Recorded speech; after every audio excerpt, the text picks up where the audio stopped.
Welcome to Kenton Teaches. Enjoy the video. In this video, I will show how to make pasta Yfl full guide. Start by gathering pasta, salt, olive oil, garlic, and a pot large enough for a rolling boil.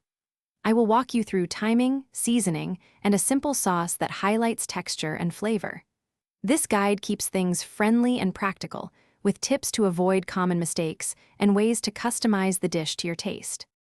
Boil water with a generous pinch of salt and prepare your sauce ingredients while the water heats.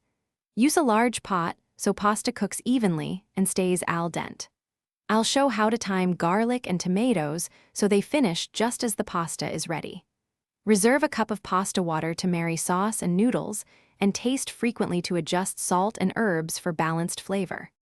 Drain pasta slightly early and finish cooking it in the sauce to absorb flavor and reach perfect texture.